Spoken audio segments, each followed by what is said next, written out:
সুধা ফিরে পেল তার বাবার শেষ স্মৃতি। সম্পূর্ণটি জানতে পুরো ভিডিওটি স্কিপ না করে দেখতে থাকুন। আজকের পর্বে আপনারা দেখতে পাবেন সুধা তার মাকে ফোনে জানায়, মা আমি ওই গয়নাটা ফিরিয়ে আনতে পেরেছি আর ওইটা আমি ঠাম্মির হাতেও তুলে দিয়েছি। তখন সুধার মা বলে, যাক তাহলে মুখ রক্ষা হলো, ভগবান আমাদেরকে সর্বনাশের হাত থেকে বাঁচিয়েছেন। তখন সুধা বলে, সর্বনাশ তো একটা হলোই মা। তখন সুধার মা বলে, কি সর্বনাশ হলো? তখন সুধা বলে, সর্বনাশ যা হলো তা আমি করেছি। বাবার সেই স্মৃতিটুকু আমি আগলে রাখতে পারিনি মা, ওইটা আমি বিক্রি করে গয়নাটা ফিরিয়ে এনেছি। কিন্তু আমি তোমাকে কথা দিচ্ছি মা, ওই কাঁসার বাসন আমি একদিন ঠিক ফিরিয়ে আনবই। আমার বাবার নিজের হাতে বানানো মিনে করা কাঁসার বাসন, সেগুলো আমি খোয়া যেতে দেব না, আমি ঠিক একদিন ফিরিয়ে আনবো। তখন তেজের ঠাম্মা দরজার বাইরে থেকে সুধার সব কথাগুলো শুনতে থাকে। তখন সুধার মা বলে, কিন্তু আমাদের বাড়ির থেকে এই নেকলেসটা গয়নার দোকানে গেল কি করে? তখন সুধা বলে, আমি জানি মা এই কাজটা কে করেছে। তখন সুধা ভাবতে থাকে, গয়নার দোকানে লোকটাকে রিকোয়েস্ট করে সে সিসিটিভি ফুটেজ দেখেছিল, আর সেখানে স্পষ্ট দেখা যাচ্ছে সুধার বৌদি গয়নাটা বিক্রি করে টাকা নিয়েছে। তখন সুধা তার মাকে বলে, সব জানতে পারবে মা, প্রমাণ সমেত আমি সব কিছু জানাবো। তারপর সুধা নিজে নিজে বলতে থাকে, আজ তোমার জন্য আমার বাবার শেষ স্মৃতিটুকু আমাকে হারাতে হলো। ঠাম্মির বিশ্বাসে আঘাত পড়লো, এর কড়া শাস্তি তো তোমাকে পেতেই হবে। অন্যদিকে ইমন তরিতাকে ফোন করে বলে, ফুলটা পেয়ে গেছো তো তরিতা? তখন তরিতা বলে, হ্যাঁ তোমার লোক এসে দিয়ে গেল, কিন্তু আমি এই ফুলটা দাদা ভাইয়ের ঘরে রাখবো কি করে? তখন ইমন বলে, যে করেই হোক তোমাকে তো রাখতেই হবে, কারণ ওদের সম্পর্কের মধ্যে ফাটল ধরলে আমার পাশাপাশি কিন্তু তোমারও লাভ হবে। তরিতা বলে, ঠিক আছে আমি চেষ্টা করছি, কাজ হলে তোমাকে জানাবো। অন্যদিকে তেজ ঘরে ঢুকে দেখে ঘর পুরো অন্ধকার। তখন তেজ মনে মনে বলে, সুধা কি ঘরে নেই? তারপর তেজ আলো জ্বালিয়ে দেখে সুধা কোথাও নেই। তখন তেজ মনে মনে ভাবে, সুধা এত রাতে কোথায় গেল? উনি আবার বাড়ি ছেড়ে চলে যাননি তো? তারপর তেজ ঘর থেকে বেরিয়ে যায়, আর সেই সুযোগেই তরিতা ঘরে ঢুকে বলে, ফুলের বুকেটা এমন জায়গায় রাখতে হবে যাতে দিদিভাই ঘরে ঢুকেই চোখে পড়ে, আর দুজনে যখন ঘরে ঢুকবে তখনই তো শুরু হবে আসল খেলাটা। তারপর তেজ সুধাকে খুঁজতে খুঁজতে বাড়ির মেন গেটে পৌঁছায়, আর দেখে মেন গেট ভিতর থেকে বন্ধ। তখন তেজ বলে, সুধা তো তাহলে বাইরে যাননি, তাহলে উনি কোথায় গেল? আমাকে জব্দ করার জন্য উনি এইসব করছে। আসলে সকাল থেকে যা হয়েছে তার জন্য উনি আমার ওপরে বদলা নিচ্ছে। তখনই তেজ মশা মারার শব্দ পায় আর বলে, ডাইনিংয়ে এখন কি আছে? অন্যদিকে সুধা বলে, উনি তো আমার মুখ দেখতে চান না, তাহলে আমি ওনার ঘরে যাব না, যতই মশা কামড়াক আমি এখানেই থাকবো। তারপর সুধা মেঝেতে চাদর মুড়ি দিয়ে শুয়ে পড়ে। তখন সেখানে তেজ আসে আর মনে মনে বলে, জেদ কতখানি, মশা পুরো ছেকে ধরেছে, কিন্তু এখানেই শুয়ে থাকবেন। তারপর তেজ সুধার হাতের মশা মারতে যায়, আর তখন সুধা কে কে বলে চিল্লিয়ে ওঠে। তখন তেজের ঠাম্মি বলে, কে কে ওখানে?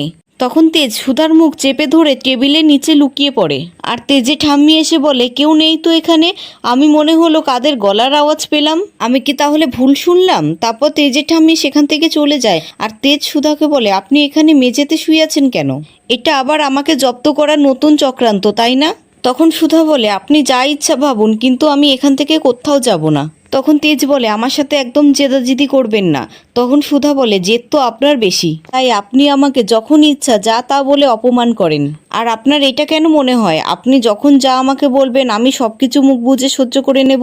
আর তাছাড়া আপনিই তো বলেছেন আপনি আমার মুখ দেখতে চান না, তাই আমি ডাইনিংয়েই থাকবো, এখানে আমার কোনো অসুবিধা হচ্ছে না। তখন তেজ বলে, আপনি দেখলেন না এক্ষুনি এখানে ঠাম্মি এসেছিল, যদি আমাদেরকে দেখে ফেলতো তাহলে আপনি কি উত্তর দিতেন?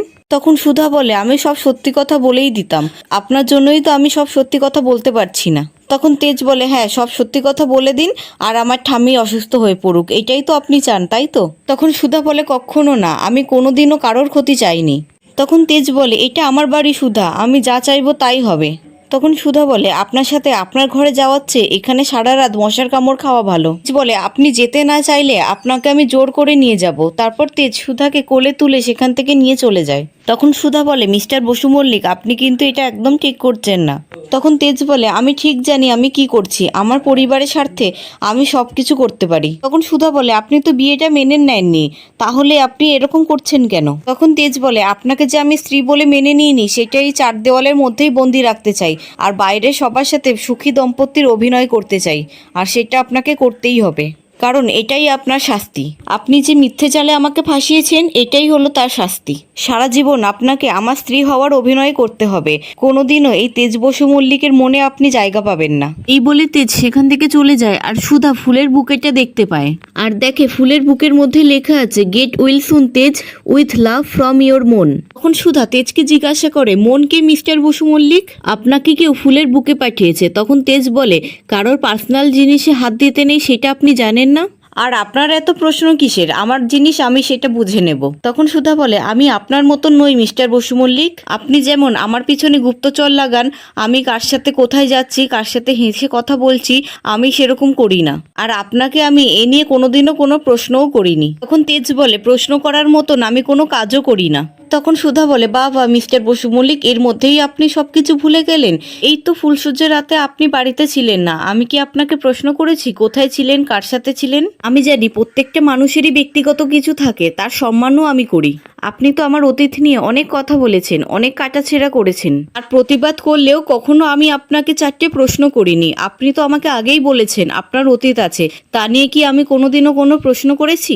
তেজ বলে, তা নিয়ে আপনার প্রশ্ন করার কোনো অধিকারও নেই। তখন সুধা বলে, আপনি এটাও বলে দেবেন আমার কিসে অধিকার আছে আর কিসে অধিকার নেই? তাহলে বলে দিন এই ঘরে কোন জিনিসটার উপর আমার অধিকার আছে, কোনটার উপর নেই। তখন তেজ বলে, এই ঘরটা আমার, এই ঘরে কোনো কিছুর ওপরই আপনার অধিকার নেই, আর আমার জীবনেও নেই, আর কোনোদিনও থাকবে না। তেজ বসু মল্লিক আপনাকে এখানে থাকতে দিয়েছে, এটাই অনেক। তখন সুধা বলে, তার মানে আপনি আমাকে দয়া করছেন? তখন তেজ বলে, না, আমি শুধু আমার ঠাম্মির কথার মান রাখছি। এটা আপনি দয়া, ঋণ যা ইচ্ছা ভাবতে পারেন। যান, গিয়ে এবার শুয়ে পড়ুন। তখন সুধা বলে, আমি আপনার সাথে একই বিছানায় শোবো না। তখন তেজ বলে, ঠিক আছে, শুতে হবে না। আমাদের বাড়িতে কিন্তু ভোরবেলায় উঠতে হয়, পুজো টুজো অনেক নিয়ম আছে, আর সারা রাত জেগে যদি আপনি ওইগুলো করতে পারেন তাহলে ভালো কথা, আর আমিও দেখবো আপনি কত রাত এইভাবে জেগে থাকতে পারেন। তারপর তেজ বিছানায় শুয়ে পড়ে আর মনে মনে বলতে থাকে, ইমন এখানে ফুল পাঠালো কি করে? দিন দিন ওর সাহস বেড়ে যাচ্ছে, ওকে আটকাতেই হবে। অন্যদিকে সুধা সোফায় বসে বসে বিয়ের আগে তেজ যেইভাবে সুধাকে বাঁচাতো সেই কথাগুলো ভাবতে থাকে। তারপর সুধা একটি চিঠি নিয়ে এসে বসে আর বলে, এই চিঠিটা আমার জীবনে যেদিন এসেছিল সেই দিন থেকে আমার জীবনটাই পাল্টে গেছিল। অন্ধকার জীবন থেকে বেরিয়ে আসার সাহস পেয়েছিলাম আমি। এই চিঠি পড়ে আমি বুঝেছিলাম সত্যি কেউ কাউকে এতটা ভালোবাসতে পারে। অন্যদিকে তেজ শুয়ে মনে মনে বলতে থাকে, আমি একবার ভালোবেসে ঠকেছি, ভেবেছিলাম আপনি আলাদা, আপনাকে ভালোবাসার চেষ্টাও করলাম, কিন্তু আবার আমি ঠকেছি। তাই ভালোবাসা কথাটা আমার জীবন থেকে একেবারের জন্য মুছে গেছে। অন্যদিকে সুধা বলে, ব্যাঙ্গালোরের রাস্তায় পাওয়া এই চিঠিটা আমি ভেবেছিলাম এটা আপনারই লেখা, কারণ এই চিঠির লেখা লাস্ট লাইন আর আপনার ট্রেনে বলা কথাগুলো একদম এক। কিন্তু না, আমি ভুল ছিলাম, এই চিঠি কোনোদিনই আপনার লেখা হতে পারে না। অন্যদিকে সকালবেলায় সুধা গজাননের পুজোর আয়োজন করতে থাকে আর মনে মনে বলতে থাকে, ঠামির কথা মতো এই নেকলেস তো আমি ফিরিয়ে এনেছি, কিন্তু আমার বাবার শেষ স্মৃতিটুকু আমি আগলে রাখতে পারলাম না। এইভাবেই কি আমার জীবন থেকে সব অমূল্য জিনিসগুলো হারিয়ে যাবে? সেখানে তেজের ঠাম্মি আসে আর বলে, পুজোর আয়োজনে একটু ত্রুটি হয়েছে বড় বৌমা, এই বাসনে আর পুজো হবে না, এবার থেকে নতুন কাঁসার বাসনে গজাননের পুজো হবে।